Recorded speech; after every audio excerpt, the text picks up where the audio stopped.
Hello, I'm Phil Cubetta, the Sally B. and William B. Wallace Chair in Philanthropy at the American College, and I'm here with Chris Hurley, who's a JD LLM. He actually wrote the original version of this case study.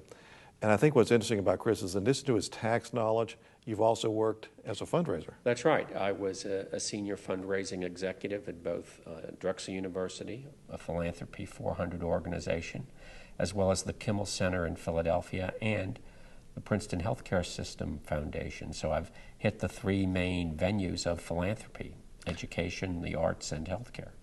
And what's interesting to me about William and Victoria, I did not write that part of the case, because typically these would not be great insurance prospects. I mean, they may not be insurable, they don't have heirs, they don't have needs for the heirs, but they are pretty good estate planning, pretty good prospects for plan giving. Would that be right? Oh, they fit the classic profile. You see in the case study, they've been longtime supporters of their institution.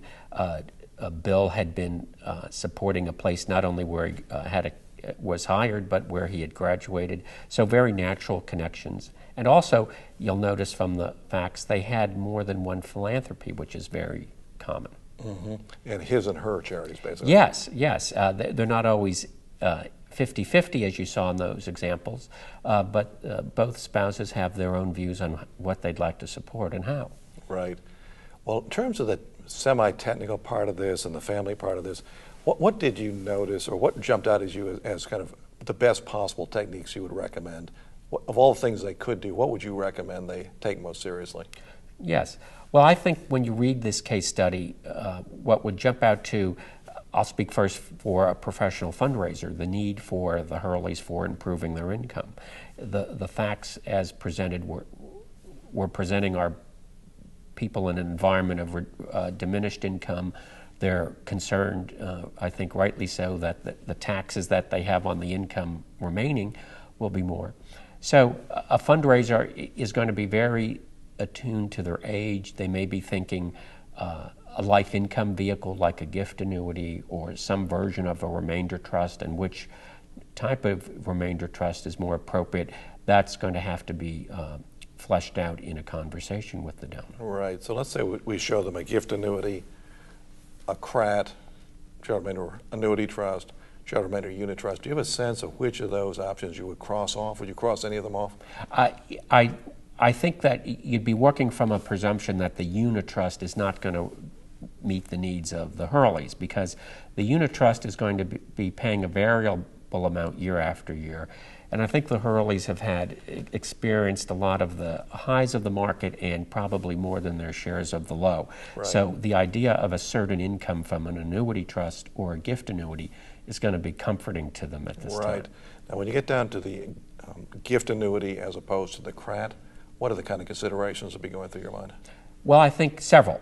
First, what are the minimums? The gift annuity at most charities, the minimums are $10,000. To fund a charitable remainder annuity trust, whether the trustee is a professional fiduciary, such as a trust company or other financial organization, or any other professional advisor, the minimums probably are going to be $250,000 and up. So we need to learn from the Hurleys what their thinking is as to a range of what they'd like to do. We know they have rather substantial bequest intentions. Some donors may feel the need to accelerate the bequest intention if they're going to improve their income and get a tax deduction. So their comfort level would be higher on that. But when you're looking at the financial situation, you always want to keep things simple. And the gift annuity will have the virtue of a 2 or 3 page contract.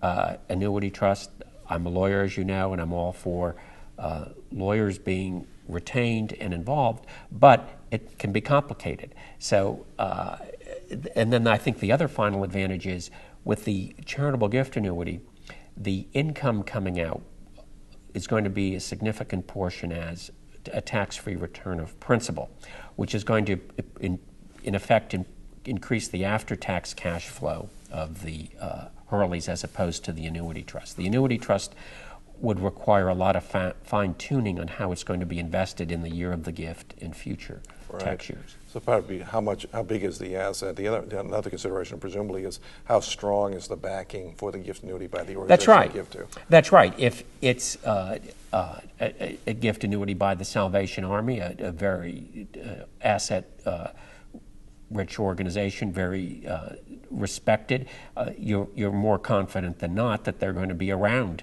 as long as your lifetime.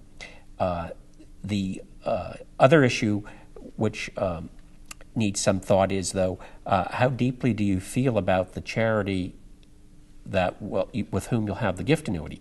Because you have made the irrevocable transfer and you've made the irrevocable beneficiary designation with the gift annuity.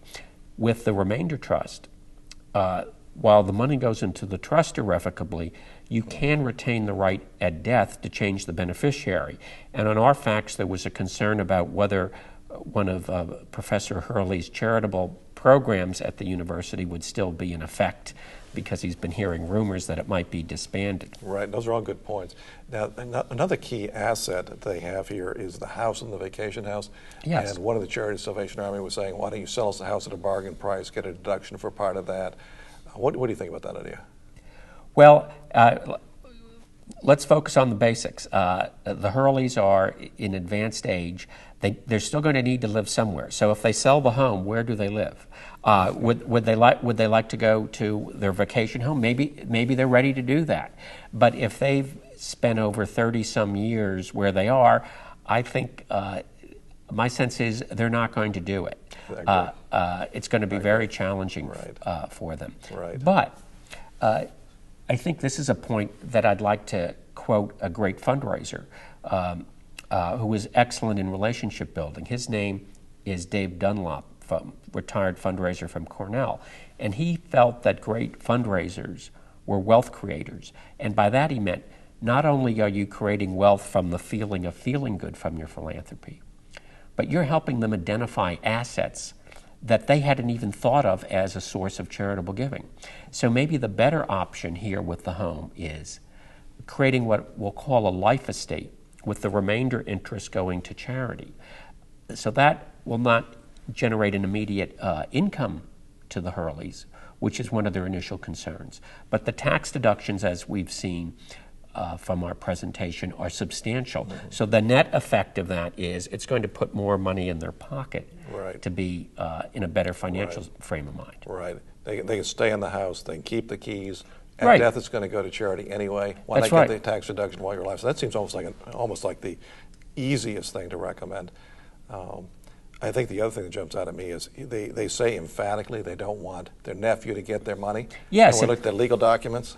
Well, people, when it comes to working with clients, you have to be doubting Thomases about what they're telling you. Not that they're intentionally not stating the truth, but they may, I'll say, recall incorrectly. They may think they're giving it to one another, but you've got to look at the underlying documents. Right. And as we know from our study, their nephew may not be the person that they really want to have in mind. Right. So we want to have the wills redone as part of this whole engagement.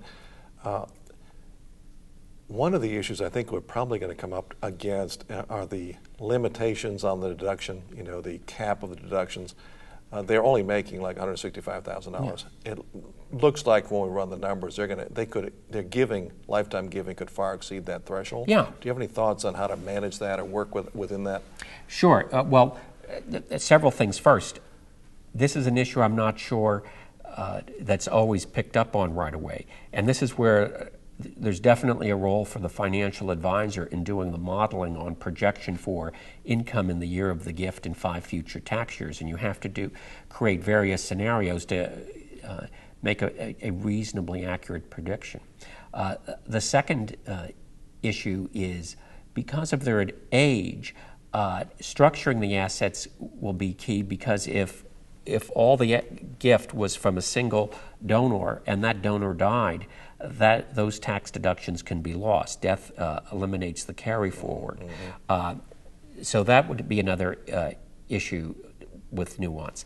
But the most obvious one is, now could be the time to look at harvesting the gains that are still there to increase AGI so that the limits, the traditional 50% of AGI for cash, 30% of AGI for appreciated property, you have higher ceilings to negotiate against. So that could be a good strategy. Right. And maybe another strategy is we've got a lot of money in the IRA. Yes. And they could take some of that. That's where they could get increased income by taking some money from there. That's right.